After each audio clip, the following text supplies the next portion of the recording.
দর্শক রনি ভাই খুব ভয় পেয়ে গেছে। কলাগুলো খাচ্ছে, ও পাশে প্রাচীরের উপরে কিছু রয়েছে, একটা বাচ্চা কলা খাতে ওই গাছে উঠে গিয়েছে, ওই খাচ্ছে। মানে এরা সবসময় ক্ষুধার্ত থাকে, বাইরে থেকে যারা এদের দেখতে আসে এদের জন্য কিছু না কিছু খাবার কিনে নিয়ে আসে এবং সেই খাবারগুলো এদের দিলে এরা কিন্তু বেশ খানিকটা খুশি হয়ে থাকে। খুশি মনে দেখুন একেবারে রাজার ভঙ্গিতে, আইসি ভঙ্গিতে বসে এই কালো হনুমান এই কলাগুলো খাচ্ছে।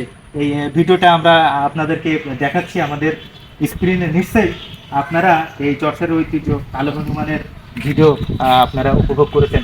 আমার ভয় করছে ভাই, আমি ওপাশে যেতে পারবো না, আমার ভয় করছে। আপনি এখান থেকেই দেখেন। আমরা যতটুকু জেনেছি এই হনুমানের প্রায় 200 বছর বসবাস এই কেশবপুরের এই অঞ্চলে। এবং দর্শক রনি ভাই খুব ভয় পেয়ে গেছে। আসলে সে চাইছিল কি বাদামের প্যাকেটটাই দিয়ে দিল ভাই ভয়ে।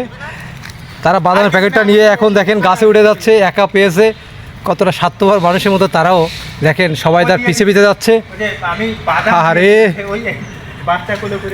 যশোর জেলার কেশবপুর উপজেলার ভিতরে এমন দৃশ্যটি দেখা যায়।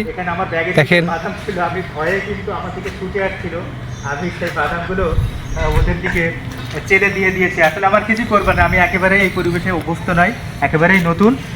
নিজের প্যাকেটটা সারিবদ্ধভাবে আসলে আমরা তাদের জন্য যে খাবারটা নিয়ে আসছি, সারিবদ্ধভাবে এখানে বসে রয়েছে। আমি একটু আগে যে কলাগুলো ওদের দিয়েছি, ওরা সেই কলাগুলো খেয়েছে।